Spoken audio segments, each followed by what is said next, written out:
Hola, Hola, dime tu nombre y de dónde eres. mi nombre es Lolita, bueno, así me llaman. Actualmente vivo en Yupiltepeque, Jutiapa. Y contame a qué te dedicas. Eh, por el momento, pues me dedicaba a cuestión de ventas, inventarios, etcétera, pero ya ahora ya voy a laborar como maestra. Y uno de los temas del que me comentaste que querías hablar en esta entrevista es acerca del TCA. ¿Me Correcto. puedes explicar qué es? Es un trastorno de la conducta alimentaria. Lo viví ya hace algunos años, pero creo que es importante que le demos visibilidad porque hay varias personas que lo están pasando, pero como no es tan visible, considero que lo normalizan demasiado. ¿Y recuerdas cuando empezaste a sentir que algo no estaba bien con tu relación con la comida o con tu cuerpo? Sí, definitivamente creo que para todos el comer es algo delicioso, ¿no? Pero de la nada se vuelve como un castigo, se vuelve como algo que incluso da asco comer, cuestiones de que con el cuerpo, ¿verdad? Ni siquiera sabía cómo me veía, quizás estaba en el punto más delgado de mi vida, pero yo miraba en el espejo algo enorme, entonces fue donde dije yo, esto ya no es normal, no es normal que no disfrute de algo que antes me encantaba. Y en ese momento, ¿qué crees que era lo que verdaderamente necesitabas? Considero que ser escuchada. Como dije, es un tema que normalizamos mucho. Em, la mayoría de personas busca la delgadez y la sociedad así está, ¿no? Buscamos la delgadez, pensamos que en la delgadez vamos a encontrar belleza o vamos a ser mejor, entonces lo normalizamos tanto que la persona puede estar muriéndose y nosotros la vamos a felicitar porque tiene el estereotipo que todos queremos, ¿no? Y puede ser que ya esté muriéndose por dentro, pero lo hemos normalizado tanto que, wow, no, Sí, es sí. cierto. Y me gustaría saber cómo fue que empezó y qué estaba pasando en tu vida cuando el TCA empezó a tomar espacio. Ok, fue en 2020, creo que lo recuerdo muy bien. Yo ya no tengo vesícula, entonces yo empecé a tener cálculos en la vesícula. Debido a eso, pues previo a mi operación, se me dijo que tenía que seguir una dieta estricta, no lácteos, no pan, o sea, era como que cero de todo, ¿no? Entonces dije yo, ay, ahora es la oportunidad de poder bajar de peso, ¿no? Creo que cada año mi propósito era bajar de peso, era esas 2 libras que tenía de más, bajarlas. Entonces, por fin tenía una excusa en la cual yo podía decir, esto no lo puedo comer porque estoy enferma, ¿no? Y fue tanto de que ya al final ya no lo hacía por mi salud, por decir, porque me van a operar, sino que ya era una obsesión completa. Entonces, surgió debido a eso y hasta que se transformó en algo que ya no era una vida como tal. Ujú. Y como qué dirías que fue lo más difícil cuando decís de que como que empeoró. Creo que el pelear constantemente con los demás. Creo que la mayoría le dice a uno es que come, ¿no? Y yo peleaba porque yo decía así como que no, porque no me quiero volver a sentir gordita, no me quiero volver a sentir así. Entonces creo que lo más difícil es como que perder el vínculo con personas que ama a uno solo por el simple hecho de que, o sea, no quiero hacer esto. O sea, y como que ellos quieren que uno se vea como ellos nos ven a nosotros, ¿no? Hermosas, guapas, ¿verdad? Pero yo no lo podía ver, entonces era como que una pelea constante con mis seres queridos. Ujú. Y hablamos como de amigos, Sí, familia. de todos, ajá. Creo que todos se daban cuenta, pero solo uno es el que no, no se da cuenta de lo que sucede, ¿no? Y con el tiempo, aparte como de alejarte de tus seres queridos, como qué más te iba quitando el TCA. La vida, creo que, ay, guau, no quiero llorar.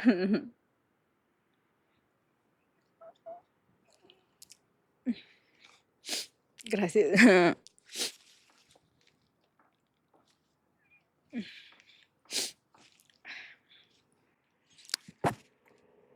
Ay, no.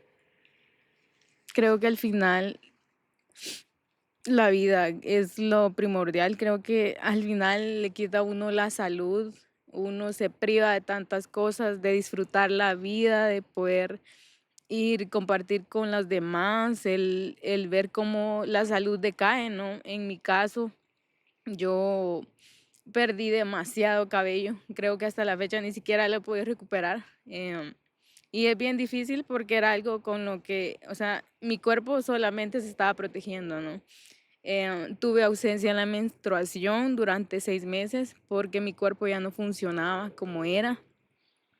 Y poco a poco veía cómo mi vida se iba desgastando, ¿no? Frente a mis ojos yo podía ver cómo yo, de verdad, yo ya no estaba viviendo, ¿no? Entonces, eso es lo más difícil, es como ir perdiendo poco a poco la vida.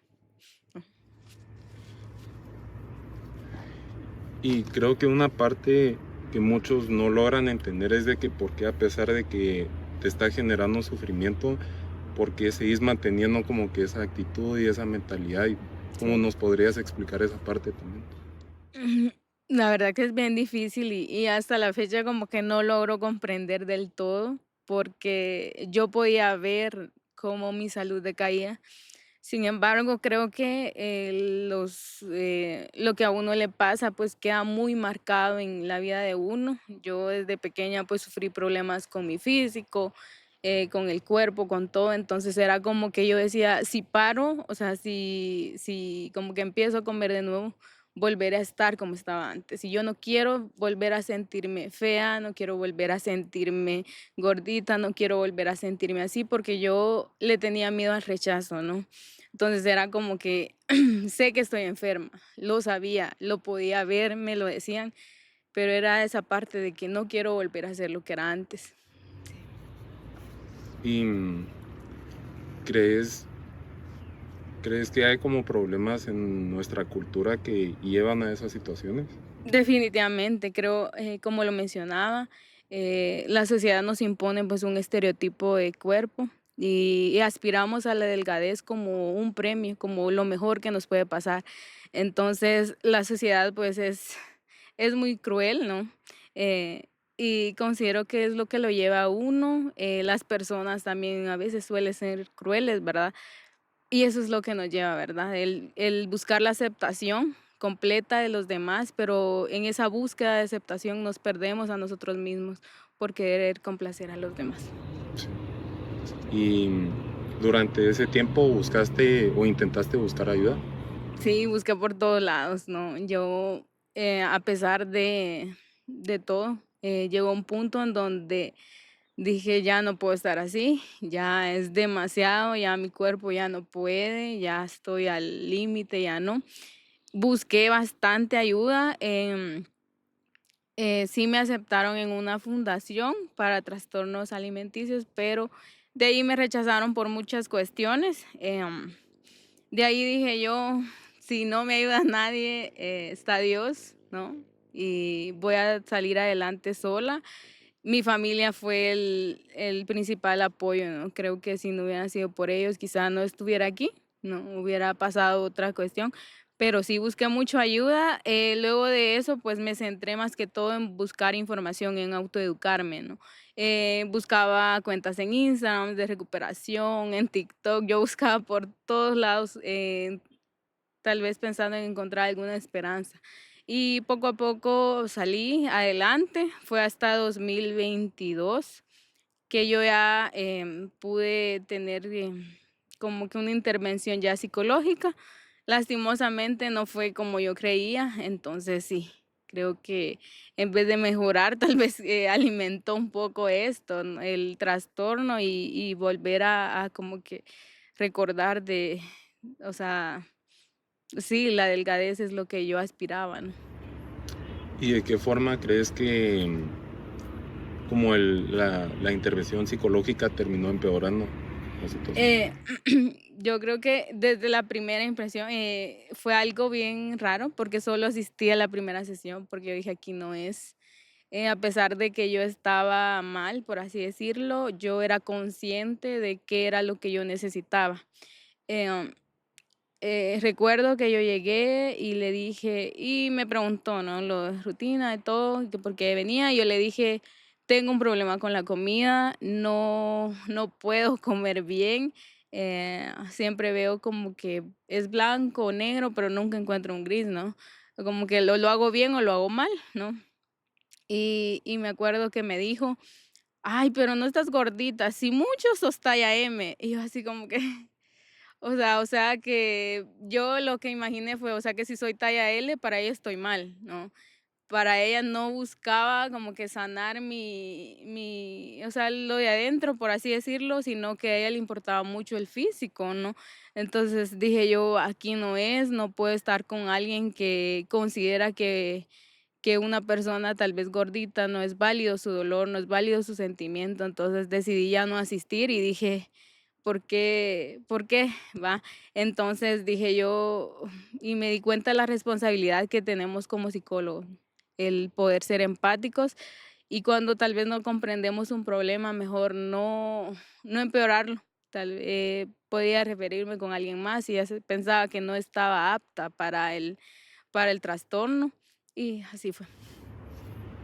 ¿Y qué fue lo que te empujó a empezar a buscar ayuda? Porque me imagino que pasaste un tiempo como sin querer hacerlo, ¿verdad? Ujú. Y de ahí hubo un momento donde dijiste, no, tengo que empezar a buscar ayuda.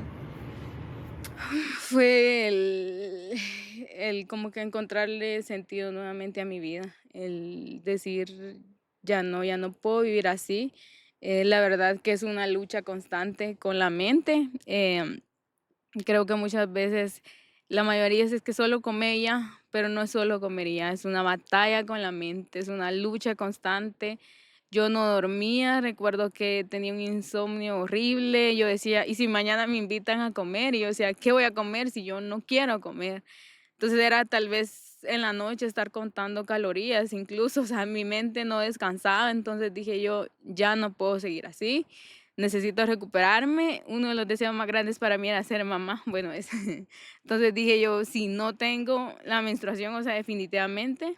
Hay muchas pacientes con trastornos alimenticios que, o sea, una de las consecuencias es que ya no son fértiles, ya no pueden tener hijos, entonces dije yo, o sea, eso me puede pasar a mí, entonces fue como que algo de o o haces algo por tu vida o te vas a quedar aquí definitivamente. Ujú, Y con los profesionales de salud a los que te atendieron, ujú. ¿qué era lo que esperabas de ellos?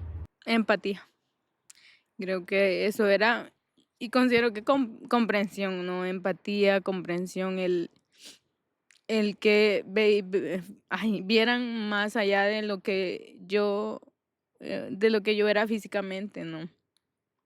Creo que se trató más de cómo me veía yo, porque tal vez ya me veía recuperada, y ya podía empezar a tener como que más peso, ¿no? Entonces no veían el dolor que yo estaba sufriendo, ¿no? Y tal vez no pudieron ni siquiera comprenderlo, entonces creo que yo buscaba empatía, ser escuchada y eso. Creo que es algo que como que muchos profesionales de la salud no consideran, ¿verdad? Bueno, Ujú. personas en general, como tal vez aún no tenemos el concepto de la empatía que deberíamos de tener, Ujú. de cuán importante es, ¿verdad? Y en el tiempo que buscaste ayuda, ¿todo fue malo o hubo alguna excepción? No, considero que hubieron personas muy buenas, como le digo, tal vez yo me decepcioné, ¿no? de los psicólogos como tal. Y busqué mucha ayuda en Instagram, la verdad creo que a veces las redes sociales las usamos como que para mal, por así decirlo, ¿no? Pero creo que podemos buscar mucha ayuda. Entré a grupos de recuperación, eran grupos en donde estaban enviando su comida, miren, hoy logré comer esto, hoy logré comer. Entonces para mí era como que si ellas pueden, yo puedo.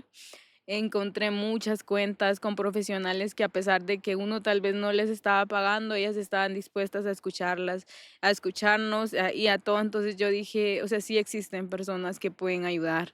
Y todo eso me fue ayudando, el poder encontrar una comunidad en la que yo me podía sentir segura, ¿no? Porque como le digo, a veces las personas lo ven a uno como que delgado y van a decir, ay, qué bueno, bajó todas las libras que quería, pero por dentro uno se está muriendo, entonces uno no encuentra comprensión.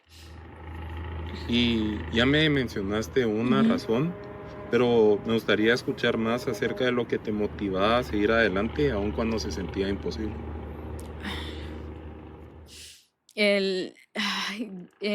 ¿Cómo dice? Sí, en 1 Corintios 1:4, que dice que uno puede pasar aflicciones, pero uno puede ayudar a los demás. Entonces llegó un punto en donde lloré y le dije: "Señor, si mi sufrimiento va a ayudar a alguien más". Ay, no, es bien duro, pero yo le dije: "Gracias, Señor, de verdad, gracias". Porque si yo voy a sufrir, yo sé que puedo ayudar a otras personas, ¿no?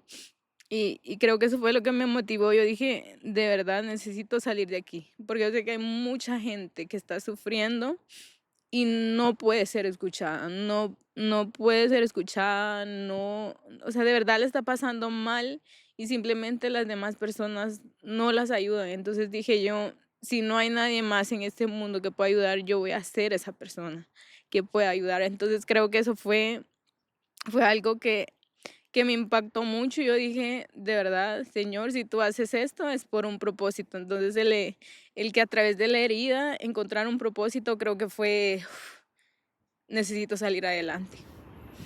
Y se me hace hermoso que lo que te motivó y te ayudó como a seguir adelante fue pensar en otros, Sí.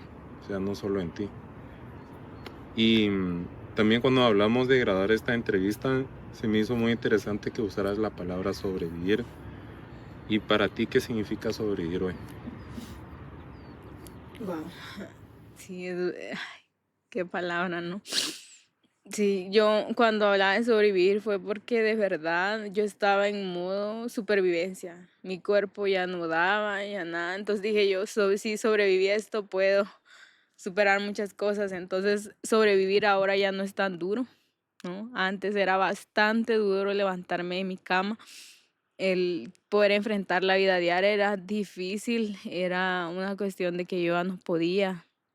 Entonces, ahora para mí sobrevivir ya no lo veo como que algo malo, sino solo enfrentar la vida, ¿no? A lo que venga, pero así.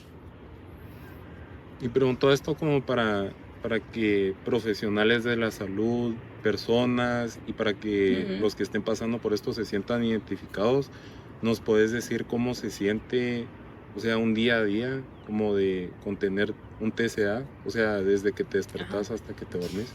Guau. La verdad es bien complicado. El vivir un día con un trastorno alimenticio es complicado porque la comida, quiera o no, nos acompaña. La comida incluso nos da confort, nos recuerda muchas veces a mamá, nos recuerda esto. Entonces el estar peleado con esto es terrible. Um, Cuando pasaba esto, yo me levantaba sin ánimo, sin nada y constantemente era algo de, bueno, voy a desayunar, pero poco a poco fue disminuyendo la porción. No, me levantaba, comía y de ahí volvía otra vez a dormirme porque prácticamente no tenía energías, no tenía ni siquiera eh, nada que hacer porque me dolía incluso hacer como que fuerzas, ¿no?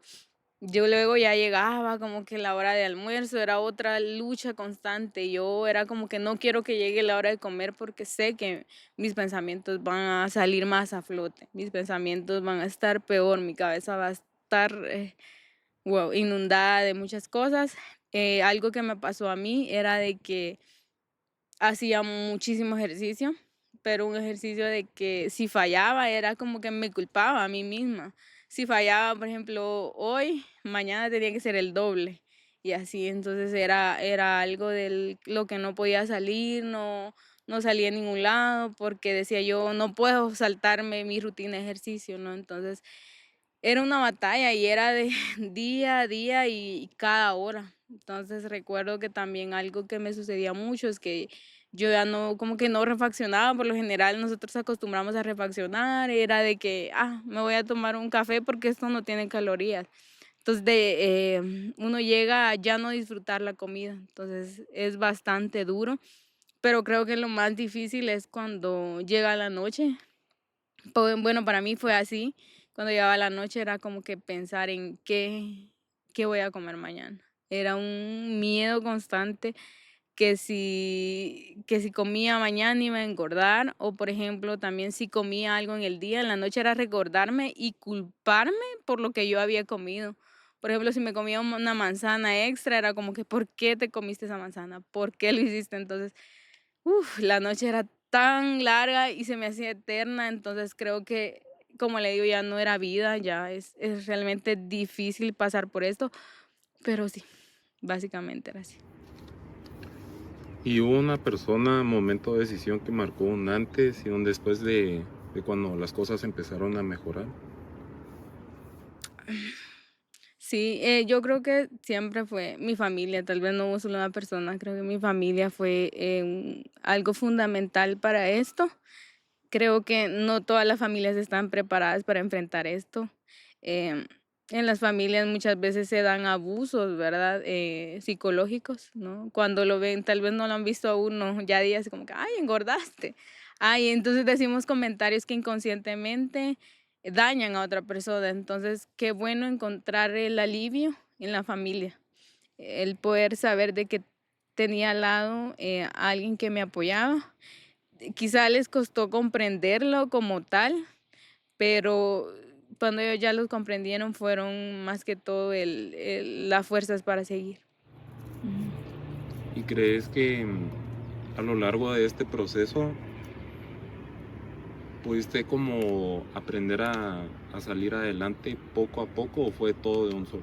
Fue poco a poco. La verdad es que, siendo sincera, esto fue en 2020, pero todavía hasta 2024, todavía yo sentía eh, como que esto latente, ¿no? Tal vez ya en menos, como que en menos, no sé, pero como Como que menos. intensidad. Ajá. Pero sí, fue una cuestión de años. Ya para 2025 creo que fue ya donde yo dije, ya estoy muchísimo mejor. Em, lo comenté varias veces, yo ya no recordaba cómo era comer, ¿no? Yo ya no recordaba cómo era comer con hambre, por así decirlo, o comer disfrutando. Cuando uno está en recuperación, uno tiene que volver a comer, volver a saber cómo comer, porque por lo general cuando uno está en estos trastornos, uno evade las señales fisiológicas. Entonces yo no sabía ni cuándo tenía hambre y cuándo ya no. ¿No? A veces era como que podía comerme lo de 3 días juntos y el otro día no comía nada. Entonces fue un proceso bastante duro el poder desaprender conductas que yo tenía muy marcadas en mi mente. La verdad es una gran cuestión porque es de volver a aprender muchas cosas, pero sobre todo es desaprender que mi valor no viene de cómo me veo, sino que de lo que soy capaz, de lo que soy internamente y eso. Qué lindo. Y si pudieras hablar con tu yo de ese momento que estaba luchando, ¿qué le dirías? Qué duro. Ay, yo creo que primero le daría un abrazo, de verdad, un abrazo.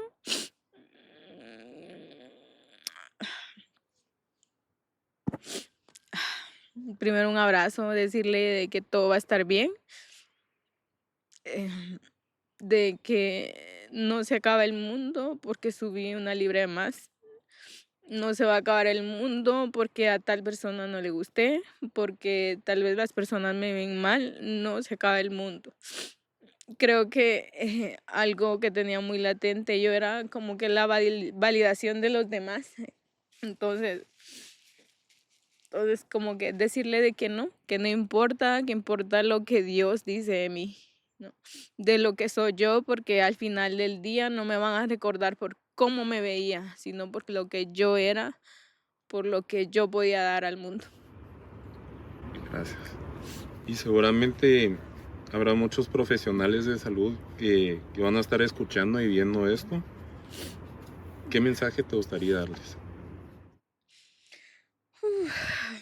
Primero, que es una gran responsabilidad. La profesión el ser empáticos. Yo creo que muchas veces llegamos a consultar rotos y creo que la mayoría de veces así es. Entonces el simple hecho de escucharnos, de nosotros estamos pidiendo auxilio y que sean empáticos, que no asuman cosas que solo porque lo ven, sino que exploren y vayan más allá de lo que se ve, porque una palabra que digan o expresen puede ser que esté en la mente de uno todo el día, incluso puede repercutir en la vida de uno. Y no solo para los profesionales de la salud, sino también para así todos en general. ¿Qué gesto crees que habría hecho una gran diferencia para ti en esos momentos?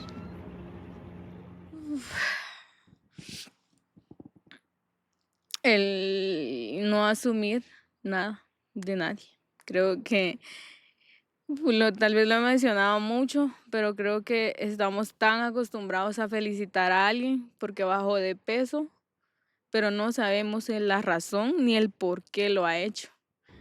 Muchas veces el decirle, ay, felicidades, adelgazaste, pero muchas veces solo estamos alimentando su deseo por querer ser lo más, por querer ser menos. Entonces, definitivamente el aprender a no asumir nada de nadie, sino tratar de comprender si yo veo que está mal, poder decírselo de manera consciente, que sabiendo que mis palabras pueden destruir o pueden servir.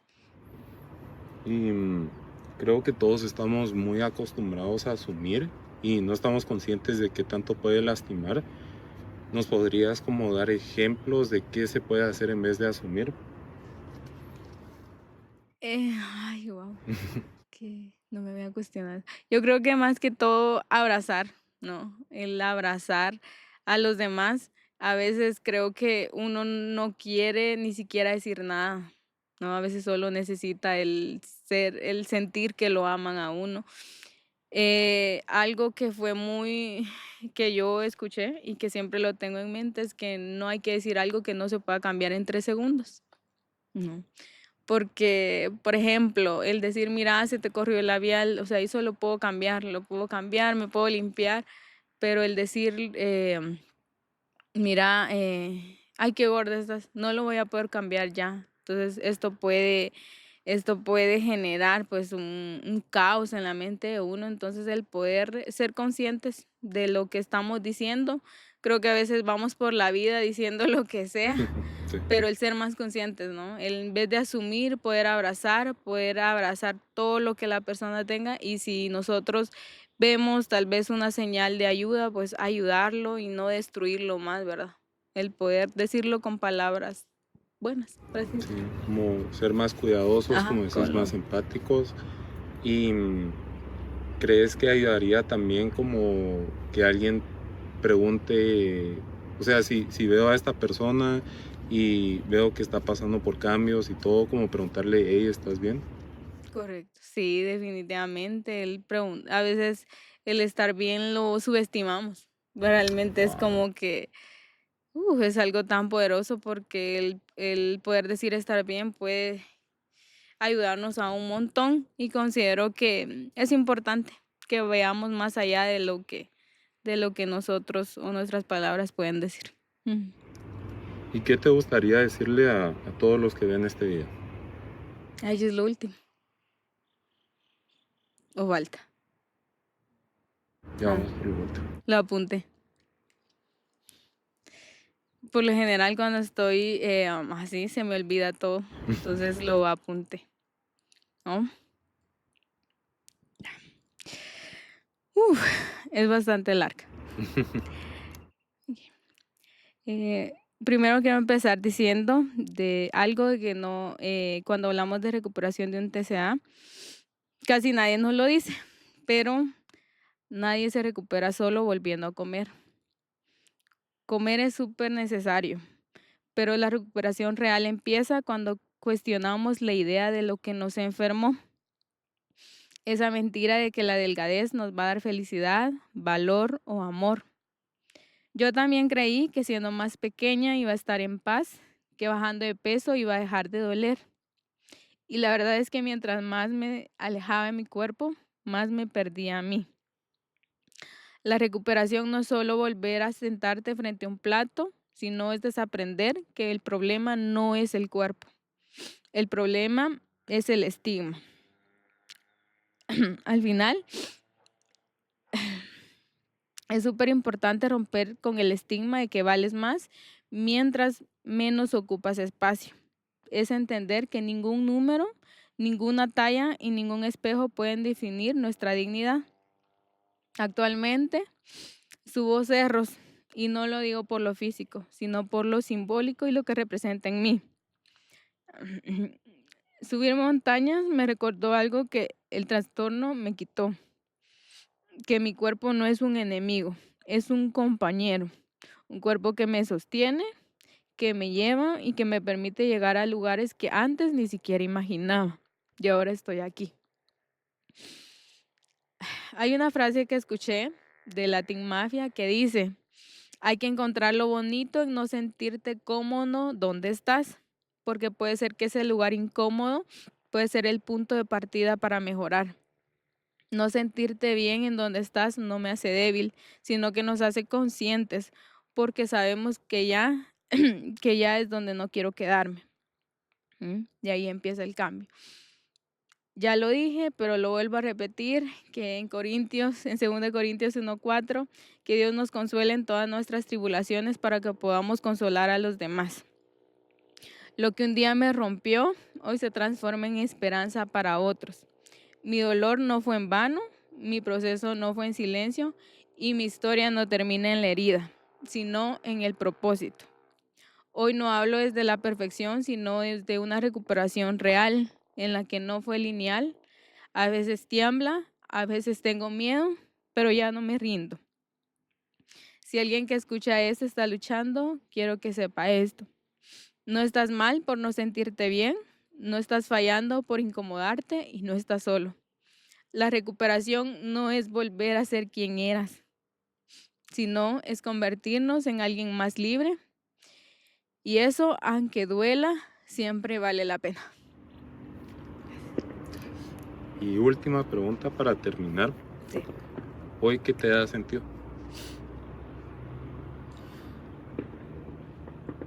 Vivir, ¿no? Creo que lo veníamos comentando, el llevar mi cuerpo al límite en sentido de lo grandioso que es, ¿no? El apreciarlo no desde cómo se ve, sino lo fuerte que es, a dónde lo puedo llevar y que hay más vida, ¿no? En esos momentos creo que pensamos que ya no hay esperanza, pero siempre hay más vida, hay nuevos lugares que nos esperan y ahora solo puedo decir que estoy bien y que quiero conocer más lugares. Sí. Gracias.